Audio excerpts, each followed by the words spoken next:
Welcome to Pirate Money Radio with your host, Kevin Freeman, helping you unpack the economic headlines and providing real money solutions. Good Saturday morning. You know, in America, we're still digging out from hurricanes that have devastated the Southeast, and we still have a political hurricane underway. The rhetoric is flying fast and furious. We have a vice president and her surrogates claiming that if her opponent is elected, former President Trump, it will be the end of democracy. He was elected, he was in office, and it seems like democracy continued. But they're doing everything possible to take him off the ballot. I find it kind of hard to accept the idea that stopping the democratic process is somehow the best way to protect democracy. Here's some questions I was asked recently that seem to have a point. If Trump was going to destroy America, why didn't he do that in his first term? And if Kamala was going to help America, why didn't she do that in her first term? Good news is that you have a right to your opinion. You may disagree completely with the premise, and that's your democratic right. And you do get a vote. That is also democracy. Joining me for this discussion this morning is the amazing Mike Carter, my longtime friend and colleague. Welcome, Mike. Good to be here again this morning, Kevin. Talking democracy, it's such a topic, and yet it's such a misunderstood topic, it seems like, when I just watch the media. Each side saying, well, democracy is at threat. Yeah. Well, before we begin the discussion about democracy, I want to head off something. You don't send me hate mail. I want to be clear. I know we live in a constitutional republic, not a pure democracy. Yes, we use democratic means to elect our representatives, but the government is limited by the Constitution. A pure democracy would be one in which 50.1% of the population could vote to destroy the other 49.9% or take their stuff and redistribute it. So we don't believe in pure democracy, and neither did our founders. We would love to have you write us with your questions and comments, but in this case, please don't write and say, you don't get it, we don't live in a democracy. That's true. We do not live in a democracy. I do get it. But if you have other questions or comments, just email us at this address, afr@piratemoneyradio.com. That's afr@piratemoneyradio.com. Mike, you've heard that battle between pure democracy and democracy. I did. I've studied it a little bit, probably not as deep as you have, but why did our founders not want a democracy? Well, they know it tends to become evil. It was democracy that had Barabbas, which one do you want me to release? Pilate says.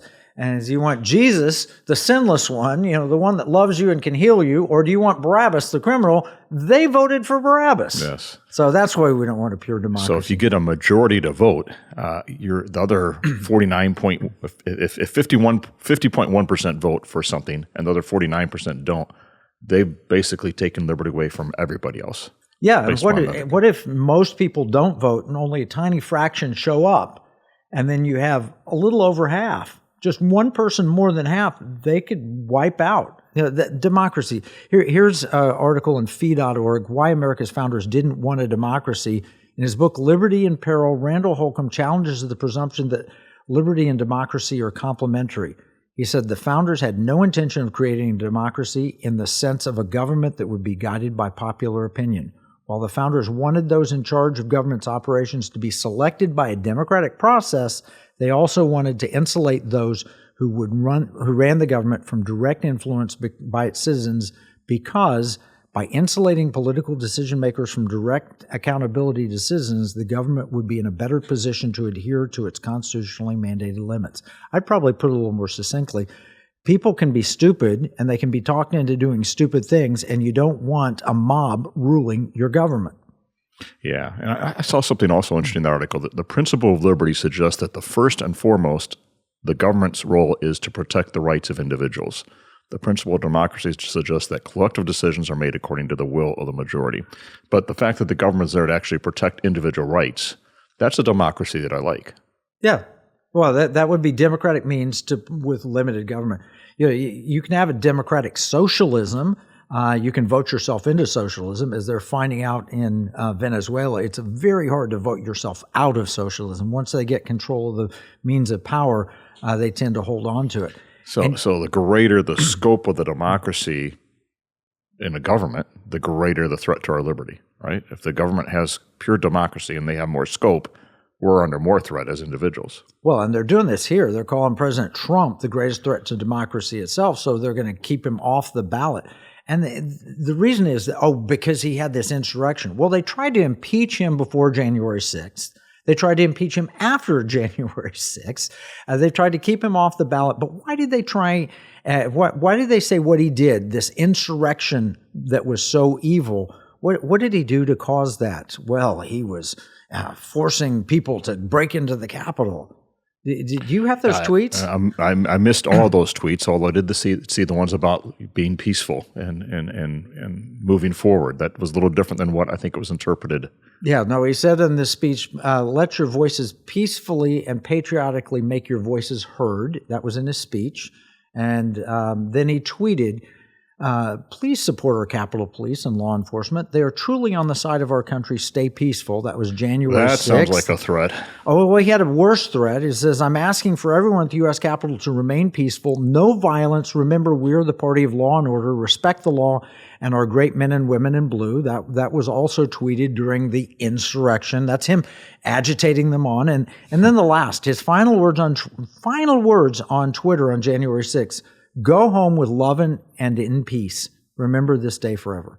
Yeah, and that was all a threat. And we've talked freedom of speech and democracy. That's another topic out there. It seems like that's the kind of speech that doesn't seem violent to me. Yeah, well, here we go. A couple of days later, after those tweets, Twitter removed the account of a sitting president of the United States, which is amazing. So what's the greatest threat to democracy? Is it Trump, who questioned the election results but said remain peaceful and let your voices be heard? Or was it Twitter who canceled him? And that's our topic for today. And that was a topic in the vice president debate. Let's play clip one. Now I really understand why Musk decided to rebrand Twitter to X after they're just putting it all together to me. Why? I don't want that. Yeah, well, let's play clip one because this was a part of the vice president debate. Look, what President Trump has said is that there were problems in 2020, and my own belief is that we should fight about those issues, debate those issues peacefully in the public square, and that's all I've said, and that's all that Donald Trump has said. Remember, he said that on January the 6th, the protesters ought to protest peacefully. And on January the 20th, what happened? Joe Biden became the president. Donald Trump left the White House. And now, of course, unfortunately, we have all of the negative policies that have come from the Harris-Biden administration. I believe that we actually do have a threat to democracy in this country, but unfortunately, it's not the threat to democracy that Kamala Harris and Tim Walz want to talk about. It is the threat of censorship. It's Americans casting aside lifelong friendships because of disagreements over politics. It's big technology companies silencing their fellow citizens. And it's Kamala Harris saying that rather than debate and persuade her fellow Americans, she'd like to censor people who engage in misinformation. I think that is a much bigger threat to democracy than anything that we've seen in this country in the last 4 years, in the last 40 years. Now, I'm really proud, especially given that I was raised by two lifelong blue-collar Democrats, to have the endorsement of Bobby Kennedy Jr. and Tulsi Gabbard, lifelong leaders in the Democratic coalition. And of course, they don't agree with me and Donald Trump on every issue. We don't have to agree on every issue, but we're united behind a basic American First Amendment principle that we ought to debate our differences. We ought to argue about them. We ought to try to persuade our fellow Americans. Kamala Harris is engaged in censorship at an industrial scale. She did it during COVID. She's done it over a number of other issues. And that, to me, is a much bigger threat to democracy than what Donald Trump said when he said that protesters should peacefully protest on January the 6th. Wow, Mike, you heard that. We've got less than a minute before the break, but what are your thoughts? Well, my question is, what is it they're really trying to censor out there? And if you think about it, they're trying to censor conversation around illegal immigration, what's going across the border there. They're trying to censor talks about inflation, pandemic, Middle East disputes, all the things that are important we should have open dialogue on, but it seems like you don't really want to talk about that, or they don't want to hear another side to that. So the question is, can you truly have a democratic process if you silence your opponents? Our founders didn't believe that. The founders put First Amendment in there for a reason. All right, let's be honest. Social medias have been suppressing free speech with the government's help. We're going to cover this and more after we come back from this break. But J.D. Vance was right on this one, I think. Here's a $10 bill. It's got the picture of Alexander Hamilton on the front of it. You know, it's kind of sad. When I was 10 years old, everything that I could buy for $1 now costs about $10. That's the cost of inflation. It's just paper. It's not backed by anything. You can't exchange it for gold and silver. You used to, but you can't do that anymore. And that's unfortunate. You know, pirates wouldn't accept this. Pirates, they wanted gold and silver. Patriots, the founders of this nation, also wanted gold and silver coin. In fact, they put a provision in the Constitution, 17 words, that said states could only make gold and silver coins tender within the states. That's why I wrote this new book, Pirate Money, Discovering the Founders' Hidden Plan for Economic Justice and Defeating the Great Reset. It will explain exactly the history of money and exactly why gold and silver coins can be made modern with new technology and a useful monetary system. PirateMoneyBook.com.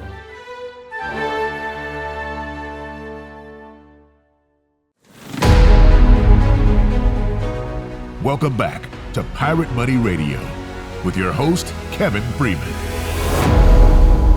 Yeah, and on this Saturday, we're talking about the issue of the greatest threat to democracy. And we've already said it. We don't live in a democracy. We live in a republic that's a constitutional republic with limits on government. But we do get to vote for our representatives, and that is a democratic process. The Harris team is saying the greatest threat to democracy is Donald Trump himself. The Trump team with J.D. Vance is pushing back and saying, no, the greatest threat to democracy is really the stifling of free speech.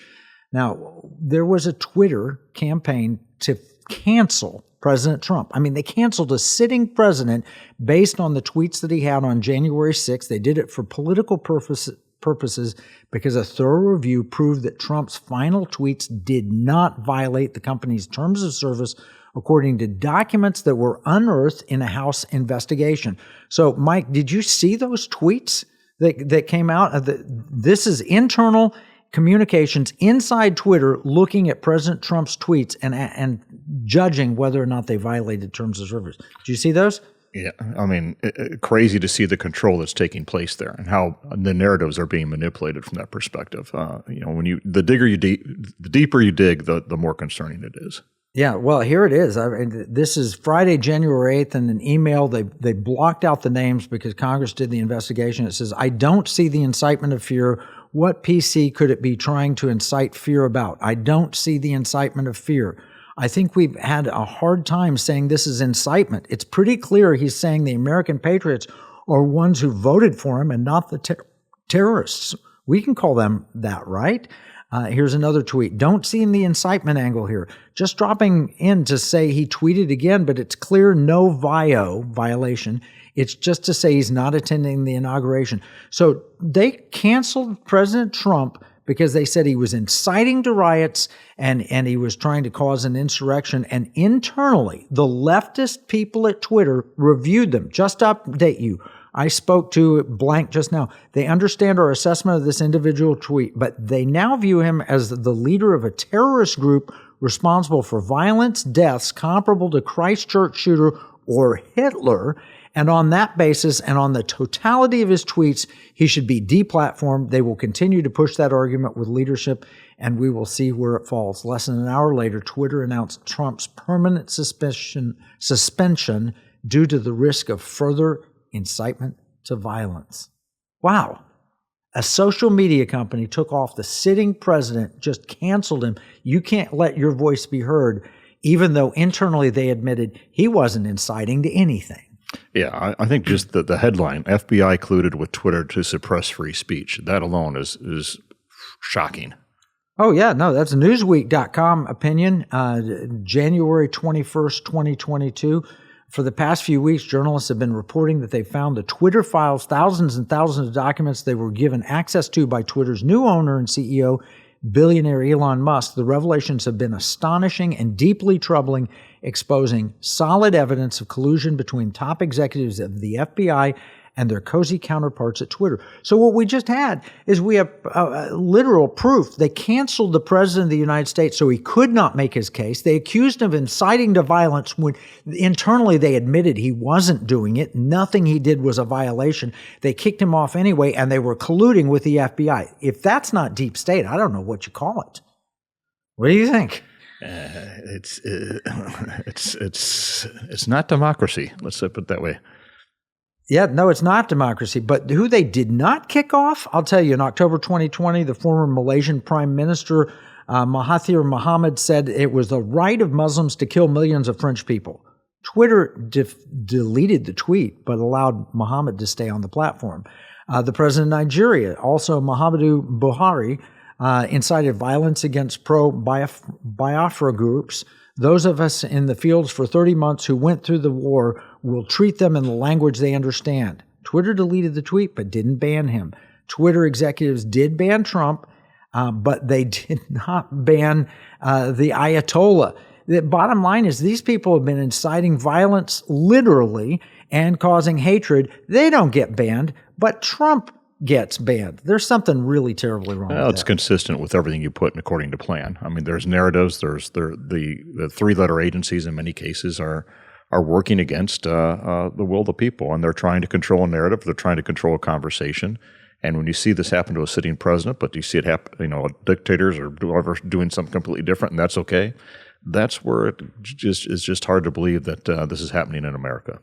Well, at least it was just Twitter, and Elon's bought that. It didn't happen at Facebook, did it? I'm afraid it gets worse. Yeah, you got that headline from Politico? Politico. Zuckerberg says he regrets caving to White House pressure on content. So we got the FBI pressuring these things. We got the White House pressuring these But it was the companies. Biden White House. He admitted flat out in his letter to Chairman Jim Jordan. He bottom line apologized to the American people for allowing the White House to control the narrative on COVID. Mm-hmm. You have to wear a mask. And anybody who said that masks don't work got banned, even though Fauci himself said masks don't work at the beginning of COVID. They don't work. But when an American stood up and said that, kick him off. Why? The White House forced him to. Yeah. And you called that in some of our economic war room shows during that whole pandemic era. And again, this is not about free speech, and it's clearly not about democracy. It's about narrative and being able to kind of control and modulate messages that go out there. And it's continuing to happen. The fact that it's the FBI, the fact that it's the White House, it says it's really important that we vote for our values and what we believe in this upcoming election. Oh, we do. And people say, well, you don't have to be on Twitter. You could go to an alternative and build your own if you want to do something different. So they built one called Parler. And on January 8th, when they kicked Trump off, he moved to Parler and started posting there. And Parler got booted by Amazon, Apple, and Google. This is from CNN.com, January 11th. Parler, the alternative social media platform favored by conservatives, now finds itself virtually homeless on the internet as Amazon, Apple, and Google have all booted it from their platforms in a span of little more than 24 hours. Talk about controlling the narrative. Well, that was probably a democracy. We had Amazon, Apple, and Google all vote to say, we don't want Parler. We don't know one other competitor out there. Total collusion by the very companies that were censoring on behalf of the government. So much for parallel systems. Did you see there was an interview a week or so ago, and there was the head of the Teamsters Union, and he said, Democrats have sold out to big tech. He goes, we've given $15.7 million to the party, and we've given maybe $370,000 to Republicans. But when you see messages like this where Amazon, Apple, Google, all these people are working, they're not representing the people in this case. They've sold out. No, we have absolute proof now of social media companies colluding with government to control what you're allowed to think and speak. Even labor unions are admitting this is absolutely a threat to the democratic process. Zuckerberg knows it. He had to write an apology. And Elon Musk knows it. Let's listen to this clip from Elon Musk at the recent Trump rally when he went back to Butler after he'd been shot. And free speech is the bedrock of democracy. And if people don't know what's going on, if they don't know the truth, how can you make an informed vote? You must have free speech in order to have democracy. That's why it's the First Amendment. And the Second Amendment is there to ensure that we have the First Amendment.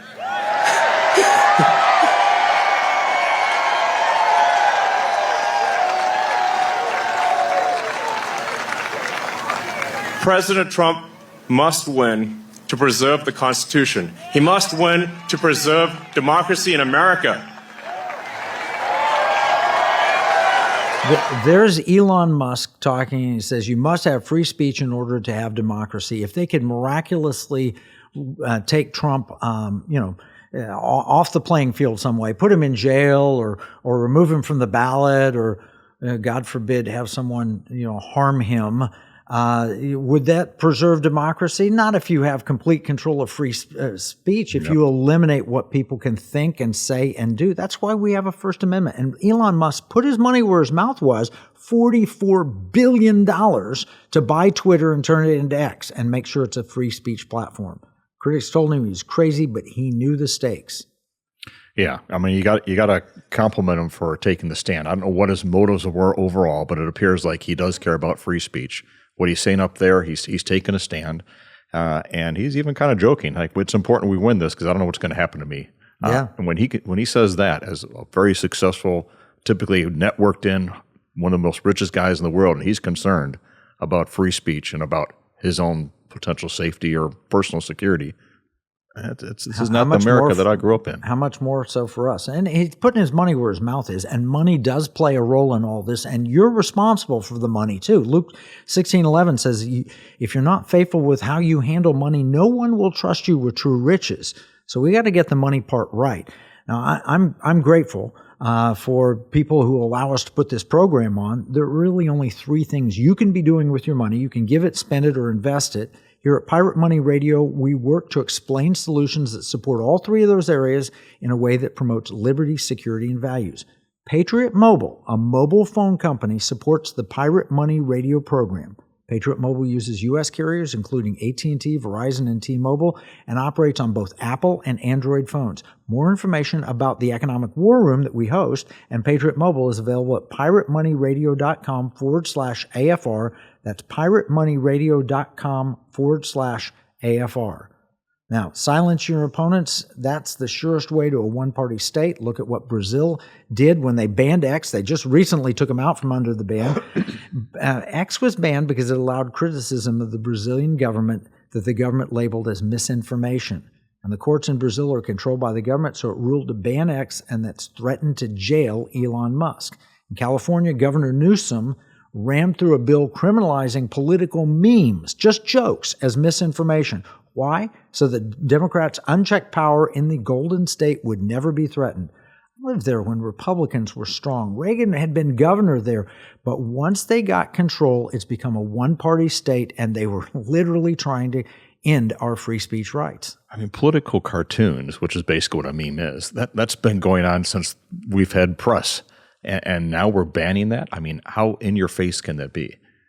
But it's true. Here it is, American Journal Daily. California governor passes anti-free speech bill, but federal judge strikes it down because it violates the First Amendment. It's exactly, they're trying to keep you from thinking, believing, speaking, or whatever. They're trying to control what you think and what you say. Wow. If you rule in favor of that law and not the First Amendment, you literally hand the government over to one-party rule. And that's what they're trying to do. That's what they've accomplished in Venezuela and other places. Democrats have begun to attack free speech and the First Amendment, and they've begun to attack. Yeah. One judge away from that actually becoming a law there in California. That's true. What did prominent Democrats say? They tried to create a ministry of truth. We'll talk about this and more, the real threat to democracy, right after this break. In uncertain times, finding stability in the economy can feel challenging. But what if you could navigate economic volatility while honoring your biblical values? At Timothy Plan, they believe this balance is possible. Timothy Plan filters its volatility-weighted ETFs and family of mutual funds through a biblical pro-life and pro-family lens, so you can see competitive returns and moral responsibility, helping you to weather the economic storms. With Timothy Plan, align your investments with your values while adapting to our ever-changing culture. Since 1994, Timothy Plan has been recognized leader in biblically responsible investing. Timothy Plan, your bridge between faith, finances, and the future. Visit timothyplan.com or call 1-800-TIM-PLAN or 1-800-846-7526. Investing includes risk, including possible loss of principal. Before investing, carefully consider a fund's investment objectives, risks, charges, and expenses contained in the prospectus available at timothyplan.com. Pirate Money Radio, helping you give spend, and invest in ways that align with liberty, security, and values. Welcome back with your host, Kevin Freeman.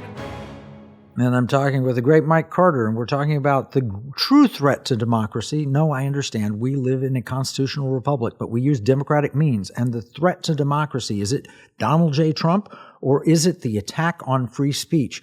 I want to point out an article I read here in Blaze. It was August 8th. It says, the feds tried to create an American Ministry of Truth. Elon Musk had other plans. Basically, the U.S. government bureaucrats wanted to create a Ministry of Truth, but Elon Musk and X's efforts thwarted them for the moment. This is based on George Orwell. Do they really want to nuke the First Amendment? Let's listen to them in their own voice. We've got the vice president with a running for president now, talking about what we need to do with free speech. Play clip 3, if you could. I frankly think that based on this and all we've seen him do before, including attacking members of Congress, that he frankly should be, his Twitter account should be suspended. I think there is plenty of now evidence to suggest that he is irresponsible with his words in a way that could result in harm to other people. And so the privilege of using those words in that way should probably be taken from him. All right, we've already covered in this show, we've covered how Twitter themselves internally said, no, he didn't break any of our rules. No, but the vice president candidate at that time, she was senator running for vice president. She goes out publicly and says Twitter ought to remove him. And what does Twitter do? Yeah, they decided that made sense. And again, this is the same person we saw on The View just a week or two ago saying that she'd changed nothing that happened during her current administration. Now, she was maybe running for office then, but her views have not changed. That censorship piece continues to be something that I think we're going to see consistently from that administration. Well, we certainly see it from our vice presidential candidate. Tim Walz at the VP debate attacked misinformation and said it's the same as shouting fire in a crowded theater, and then he supported banning political speech. Constitutional experts have called him out on it. This is USA Today. Opinion: Vance is right. Harris and Walz are a threat to Americans' free speech. This is Jonathan Turley, is a noted constitutional attorney. We are living through the most dangerous anti-free speech movement in American history. And I'll read just what he said. He said, in the vice presidential debate Tuesday, Minnesota Governor Tim Walz pulled the fire alarm.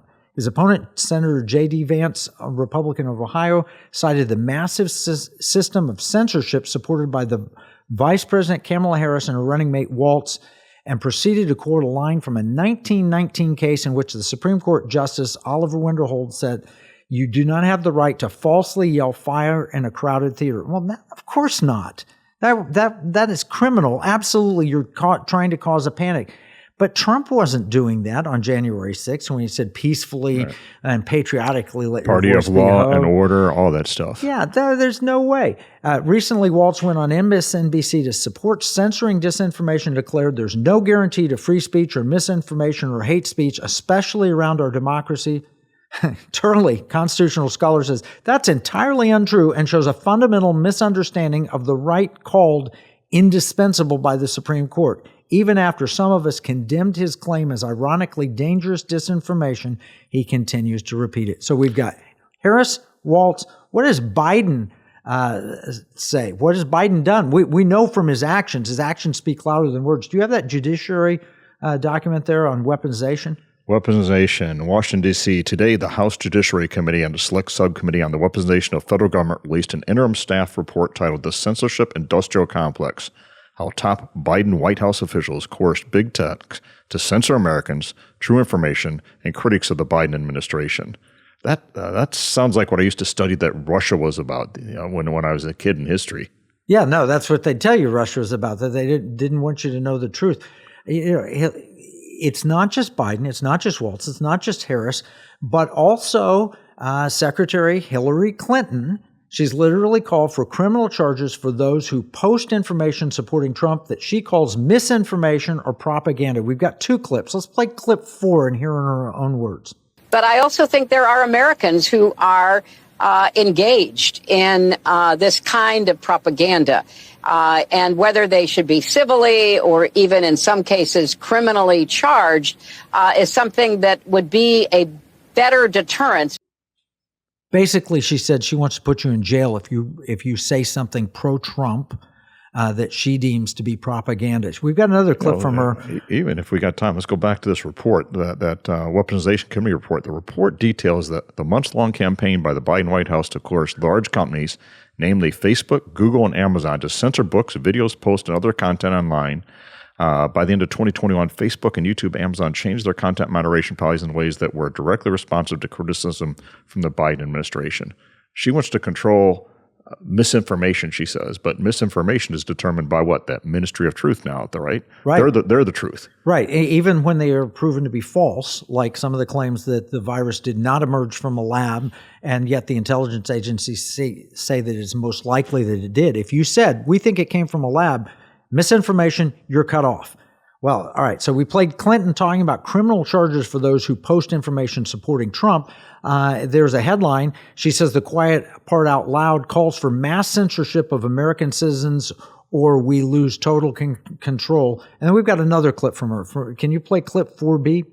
What is something you see happening in the near future that we should be taking more seriously?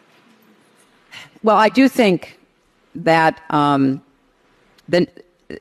the press needs a consistent the press that's not supporting Trump blatantly, very persistently, the press that's trying to be the press, be objective, be, reporting the facts, the press needs a consistent narrative about the danger that Trump poses. So what she just said is if you're supporting Trump, you're not objective. And that, she said previously, you should be silenced. You should not be allowed to report anything that is pro-Trump.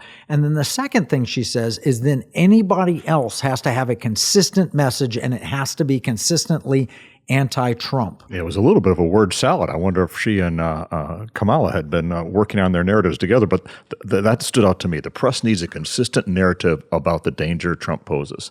So again, we got to tell the press what they should be saying out there, and it needs to be consistent. That's right. And we've seen those videos of consistency where every TV station says exactly the same thing, and they always use the phrase, a threat to our democracy. If you notice that? Yes. All right, so we've got John Kerry, who was a presidential candidate and certainly prominent in the Obama administration, a secretary and all of that. We've got him. Let's play John Kerry basically saying the same thing everybody else has said. So we see that this is a persistent and consistent Democrat message.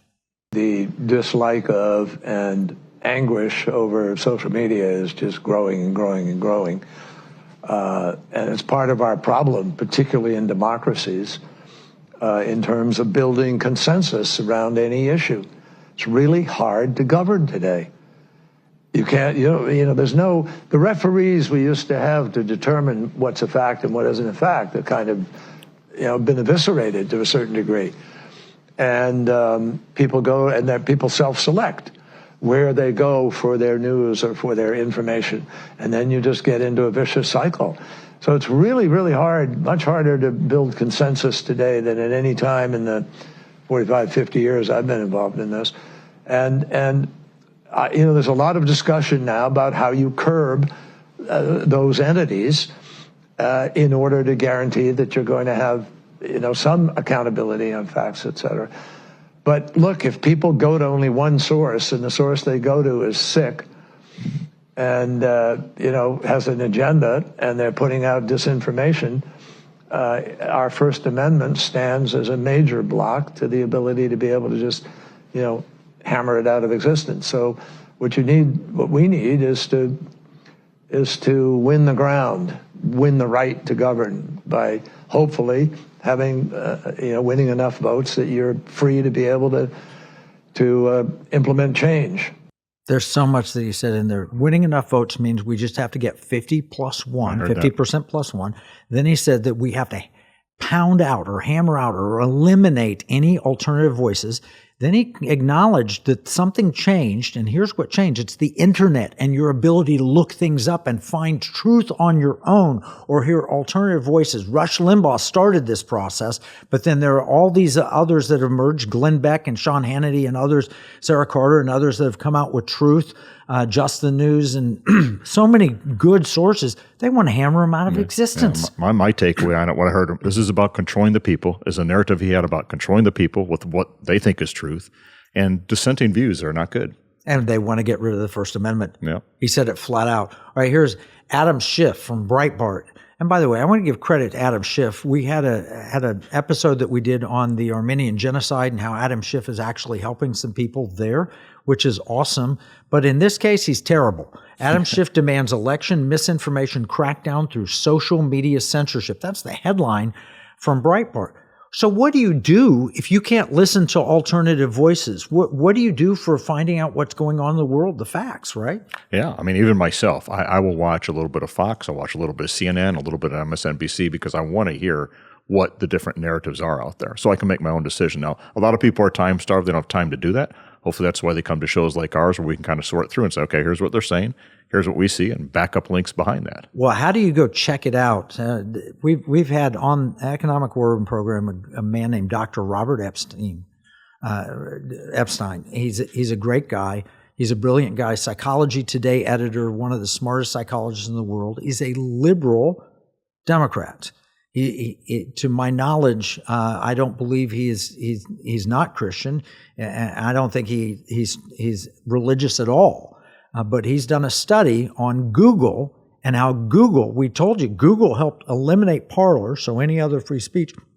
Here's an article on theblaze.com, the Democrats' new disinformation power grab, and starts off, and this is October 6th. It says the term Orwellian gets thrown around today like baby lotion and I don't even want to say that.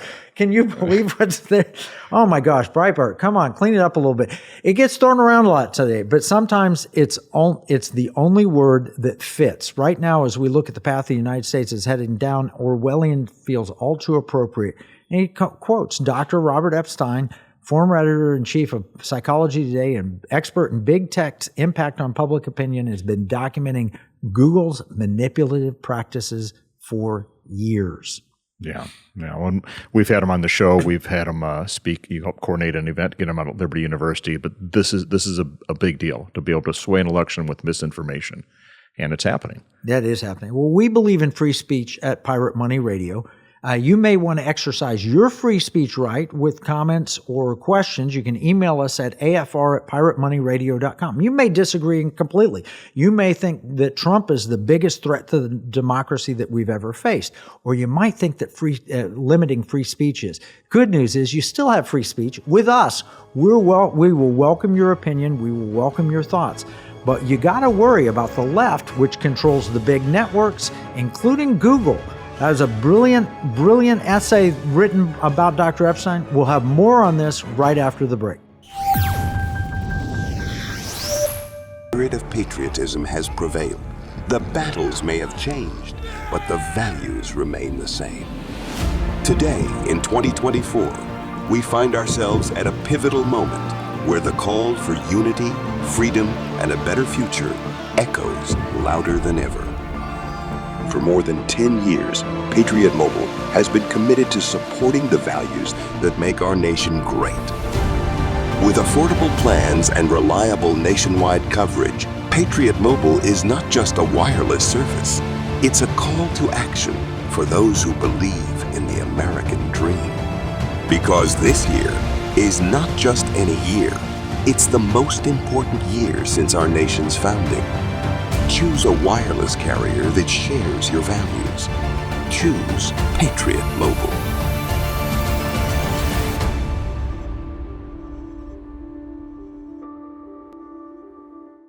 Washington said paper money opens the door to every species of fraud and injustice. Jefferson said paper is poverty. Hamilton said to emit an unfunded paper as the sign of value ought not to continue a formal part of the Constitution. The founders hated paper money, so they put a pirate money clause in the Constitution for our state to use. Learn more at transactionalgold.com. Pirate Money Radio, helping you give, spend, and invest in ways that align with liberty, security, and values. Welcome back with your host, Kevin Freeman. Yeah, we're talking about free speech, and canceling free speech may be the biggest threat to democracy, much bigger than they claim that President Trump is. But the far left, they control the big networks. They control Google and so forth. But they also control like CBS. And there's a brilliant piece by Dr. Robert Malone featuring Lara Logan. We had her on this program just a few weeks ago. She gave testimony to Congress. She was CBS News #1 reporter, and she was on 60 Minutes, and she calls out her former network and just basically says, no, the network, CBS, they're in the tank for censoring speech and controlling with a leftist agenda. Now, MSNBC, we all know MSNBC, has a liberal bias, but James O'Keefe did some brilliant reporting recently where he actually got down to the truth with his little secret hidden camera technique. Can we play that clip number 6? So do you feel like MSNBC is doing enough to help the Harris campaign? I mean, they're doing all they can. Meet Basil Hamden, a writer and producer for MSNBC's weekend show, Iman. Basil also reveals that, quote, what her message of the day is their MSNBC's message of the day. What have they done to help the Harris campaign? Amplify her message. What her message of the day is their message of the day. Hamden revealed that MSNBC is the Democratic Party's mouthpiece and is doing anything to get Kamala elected. Hamden says this news network is indistinguishable from the Democratic Party. So is MSNBC just like doing whatever it takes to get Kamala elected? Yes. It hammers home the point that I'm making, that this news network is indistinguishable from the party. Are they just the Democratic Party's mouthpiece? Exactly. MSNBC is the Democratic Party's mouthpiece. Yes. Mike, did you notice how gleefully he said that? Yeah. Yes. And this is the Democratic market. This is the Democratic Party's mouthpiece. Connect the dots. I mean, you've done such a good job in the book, According to Plan. For those that haven't seen it, I encourage people to consider just picking that up, reading it wherever they can, because it literally, this is what's happening. And we're seeing it play right before our eyes here. No, we are seeing it. And so we've covered Google, which is biased. Dr. Epstein's proven that. The social media companies, with the exception of X, but certainly Twitter and Facebook and others, represent bias and have admitted the bias or have been exposed. Then we have 60 Minutes, Lara Logan exposed, James O'Keefe just exposed MSNBC. The threat is real. And now they have new forms of censorship. One of them, of course, is fact-checking. And here's New York Post from October 3rd. It says, fact-check has just become another word for censorship. And then door knocking. Have you seen this, Mike, about the door knocking? The FBI showing up at your door, questioning what post you have? Talk about intimidation. Yeah.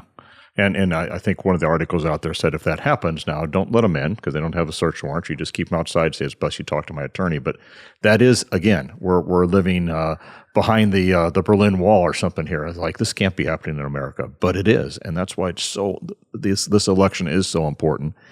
It is about democracy, republic democracy, but yet we still see a lot of Christians out there that say, "I'm not going to vote," and that's concerning. Oh, well, I heard this from a preacher last week. They said, "You don't want to vote for the lesser of two evils." Well, you married the lesser of evils.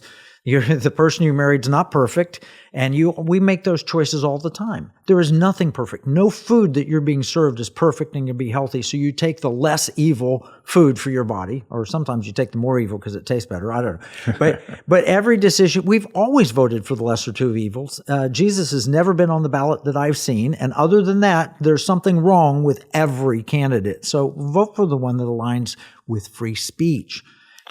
And as Christians, we're not supposed to just put our head in the sand and avoid what's going on here. And so it's important that we look at this and we say, okay, what is most aligned with my theology? Is it, am I for life or am I for death? Am I for speech or for censorship? I mean, important basic things that when we talk about real threats to democracy or even freedom of religion, it is under threat right now. It is under threat, and I'll tell you, they banned our good friend E.W. Jackson. He's going to come visit us in a couple of weeks here at Liberty Hawk. But he put up a Christian ad that was denied by a Georgia gospel station. And you know what he said? And it basically was, he said, don't vote your skin color if you're a believer, regardless of your skin color, vote the Christ-like way. Vote. And they rejected the ad. I mean, you listen to the ad and you're like, there's nothing wrong there. It's all about voting biblical values. apparently for this so-called Christian station, that was a bad thing. They claimed their legal department denied it. Or how about Catholic Vote? Catholic Vote promoted an ad that said that that Vice President Harris has supported taxpayer-funded trans procedures. They had her own words saying it. They had the proof laid out. We actually played that ad on a previous show of Pirate Money Radio, but CBS rejected it. They wouldn't let him do it. Now, here's the one that really gets us is Pirate Money Radio. George Soros has purchased 200 radio stations, Odyssey. Did you see that FCC allowing it? I did. And crazy the way that was kind of forced through. And I think there's still some steps that can maybe slow this thing down. But the fact that they're making that move to literally silence speech, to literally stop a lot of the voices that are on, 200 conservative, but primarily conservative networks, I believe. And I guarantee you Soros isn't trying to expand that. Yeah, now we don't have absolute proof that they're going to silence speech. What we do have absolute proof of is that the Federal Communication Commission is violating their own internal rules and their long-standing practice of allowing a foreign ownership. They monkey with it and say, well, it's a loan and it's temporary and all this. But going through Soros, who's not foreign, but foreign money coming in let me read. This is from National Religious Broadcasters. Our friend Troy Miller wrote this. He said, the FCC granted its approval on September 30th to restructuring and license transfer that will make a Soros-controlled investment firm the majority shareholder in Odyssey, allowing the nation's second largest radio company, to emerge from bankruptcy. Odyssey can now proceed with its plan to restructure its nearly $1.6 billion in debt. Laurel Tree Opportunities Corp., a group with ties to Soros-backed Fund for Policy Reform, is poised to gain a controlling interest through the reorganization's planned issuance of a new common stock and special warrants. In its decision, the commission rejected a petition to deny filed by the Media Research Center claiming the group lacks standing to challenge the application. The MRC petition argued that there's no question that George Soros and his affiliate businesses are looking to control these radio stations to advance their particular brand of activism and urged the FCC not to create a special Soros shortcut that would circumvent the rules and allow the deal to move forward. The fact that the FCC is apparently willing to bypass the usual protocols to get this transaction done just weeks before a presidential election seriously undermines the commission's credibility and raises unwarranted questions of whether administrative processes are being manipulated to exert political preference. So to advance their particular brand of activism, what would Pirate Money Radio be like in a world like that? You think? Would we change our name? Well, just can you imagine you tune in and you expect to hear Glenn Beck and what you hear is Kamala Harris is the greatest woman who's ever lived, and we should worship her. And can you imagine that if they take over, they'd fire the hosts that are there, they get rid of Pirate Money Radio, and all. Praise God for American Family Radio that is not for sale and not being sold, and you can support it. It's listener supported and so forth with 200 stations. But you could tune in and you wanted to hear Sean Hannity, and you're not hearing Sean Hannity. Instead, you're hearing some left-wing MSNBC host, and you no longer have access. As we heard earlier, that person controlling the narrative or the mouthpiece for a particular party. And it's not up to the host or the research team to say what we want to talk about. Okay, here's your marching orders. This is what you're going to say today. That's right. They could put it out there, and all right. So you couldn't get answers on Google because they've stifled it. You can't get radio. You can't get it in social media. They're taking complete control over the ability to think and speak. And I want to give you just a crazy example. When I saw this, I hit the floor. Biologist Richard Dawkins. I almost never agree with biologist Richard Dawkins, who's an atheist, but he's a biologist, right? And he posted on Facebook that male boxers shouldn't fight women. I'll quote from Zero Hedge. Facebook has nuked the account of famed evolutionary biologist Richard Dawkins after he said that genetically male boxers should not be allowed to fight women in the Olympics. Do you remember that whole argument? What is a woman? Well, I'm not a biologist. They asked the Supreme Court nominee and she said, I'm not a biologist, so I can't define him. All right, this guy is a biologist, and he's not a conservative, and he is not a Christian. He is saying that male boxers should not fight women, and so Facebook says, you're out of here. Yeah. Yeah. It's crazy. We talk about democracy. We're seeing a control of the narratives. We're seeing a control of information. And one of the things we talk about here on Pirate Money, the next one's going to be the control of your money and how you spend that money. And that's why it's so important that we look at all these things: freedom of speech, freedom of religion, economic liberty, the ability to be able to donate or invest and spend your money the way that you want to do it. All these things are at threat right now. Well, if we hit central bank digital currency, we've talked about that. Is it the mark of the beast? We asked. That was a whole episode on that. Go back and listen to that wherever you get your podcasts. Go back and listen to piratemoneyradio.com or afr.net or whatever. Listen to it. Central bank digital currency is literally trying to stifle your free expression. Not only would they cut you off of Facebook, not only would they control what they send to you by Google, not only what you can hear on the radio, but if they get central bank digital currency put in place, they will be able to control your spending. You won't be able to buy food if you say the wrong thing. What's our answer to that? Transactional gold, state-based, or state-backed, Article 1, Section 10, constitutional transactional gold and silver. It is a real solution. It's moving forward in up to 30 states right now. We've had great meetings with treasurers and legislators and excited about what the future looks like as we move that forward this next session here. And what do we call transactional gold and silver? We call it pirate money. You got the ARG? All right. Yeah, no, that's the answer. And that's what we're here to help promote your liberty, security, and your values. Listen to us at afr.net or piratemoneyradio.com, wherever you get your podcasts. We're here to help you share this with as many people as you can. This is Kevin Freeman and Pirate Money Radio. Till next week.